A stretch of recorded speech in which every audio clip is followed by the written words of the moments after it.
Hello friends, welcome back to MechBix YouTube channel. Last minute exam preparation tips. இன்னைக்கு இந்த topic கீழ என்ன subject பார்க்க போறோம் அப்படினா ரெகுலேஷன் 2013 ல 7th செமஸ்டர் பேப்பர், ரெகுலேஷன் 2017 ல 6th செமஸ்டர் பேப்பர் WT அப்படிங்கற வெல்டிங் டெக்னாலஜி. இந்த சப்ஜெக்ட்டுக்கு எக்ஸாம்க்கு ப்ரிப்பேர் பண்றது எப்படி, எக்ஸாம்ல பிரசன்ட் பண்றது எப்படி, அதான் இப்போ இந்த வீடியோல டிப்ஸா நம்ம பார்க்க போறோம்.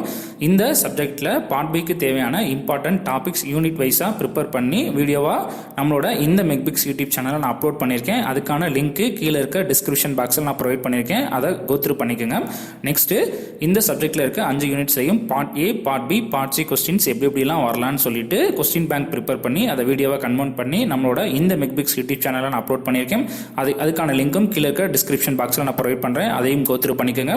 தென் வரப்போற யூனிவர்சிட்டி எக்ஸாம்ல என்னென்ன क्वेश्चंसலாம் வரதுக்கான பாசிபிலிட்டி இருக்கு அப்படிங்கறத பேஸ் பண்ணி பாசிபிலிட்டி क्वेश्चन செட் 1 ப்ரிப்பேர் பண்ணி நம்மளோட www.mechbix.com அப்படிங்கிற வெப்சைட்ல நான் அப்லோட் பண்ணிருக்கேன்.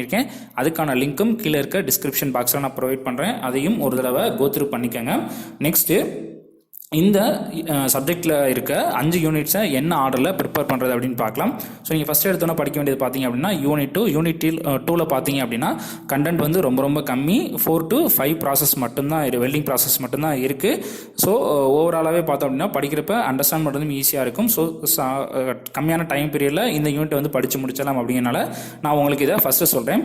தென் யூனிட் 5 வந்துட்டு நீங்கள் செகண்டாக ப்ரிப்பேர் பண்ணுங்கள்.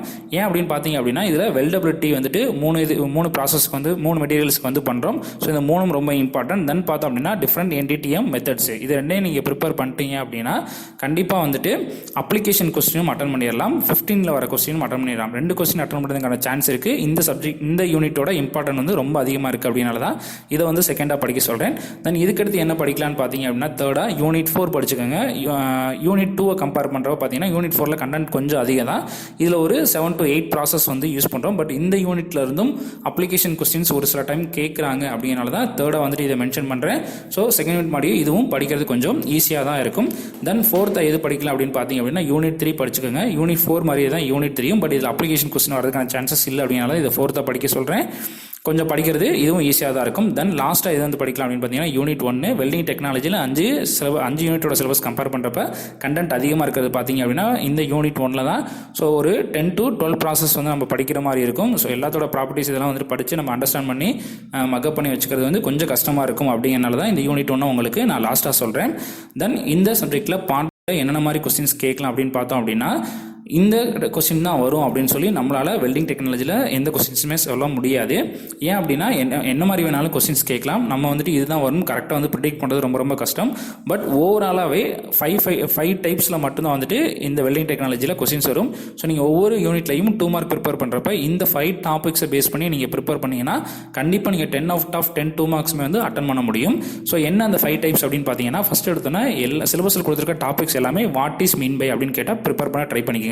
So what is mean by TIG, what is mean by MIG அப்படின்னு கேட்டாங்கன்னா ஆன்சர் எழுதுற மாதிரி எல்லாமே what is mean by forge welding, what is mean by gas arc metal welding இப்படிலாம் கேட்குறாங்கன்னா அது என்னென்னு நம்மளுக்கு தெரிஞ்சிருந்தால் தான் வந்துட்டு எழுத முடியும். ஸோ அது எல்லாமே நல்லா பார்த்து வச்சுக்கோங்க.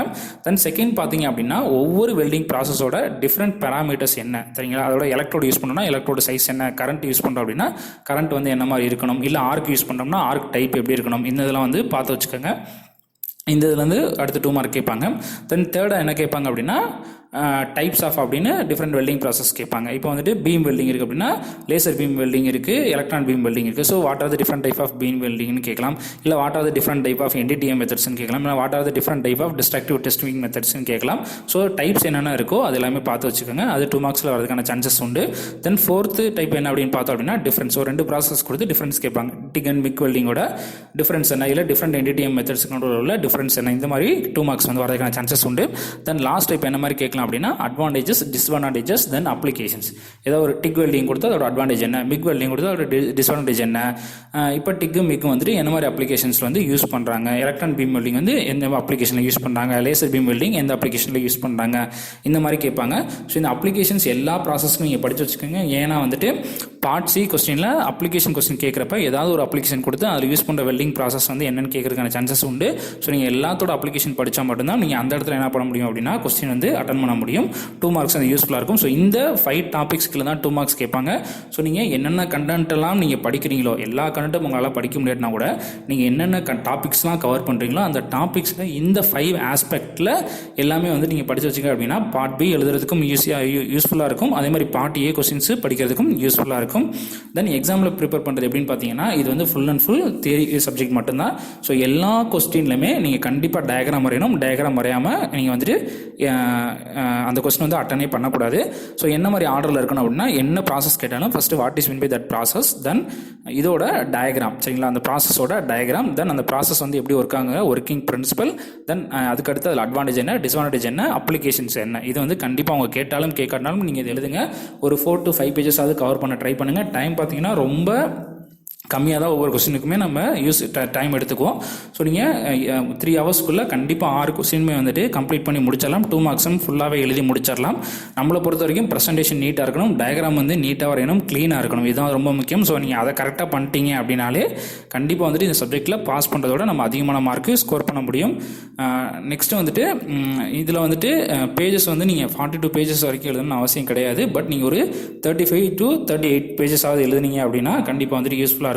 நெக்ஸ்ட் வந்துட்டு பாயிண்ட் பை பாயிண்ட்டை வந்துட்டு முடிஞ்ச வரைக்கும் எழுதுங்க. ஒர்க்கிங் பிரின்சிபல் எழுதுங்க அப்படின்னா மொத்தமாக ஒரு பேராகிராஃப் எழுதாமல் அதை பாயிண்ட் பை பாயிண்ட் எழுதுங்க. அதே மாதிரி நம்ம சொன்னால ஹெட்லைன்ஸ், சப் ஹெட்லைன்ஸ் அது எல்லாமே வந்துட்டு மேலே ஹைலைட் பண்ணி எழுதுனீங்க அப்படின்னா பார்க்குறதுக்கு ப்ரெசன்டேஷன் நீட்டாக இருக்கும், மார்க் வந்து ஸ்கோர் பண்ணுறதுக்கு யூஸ்ஃபுல்லாக இருக்கும்.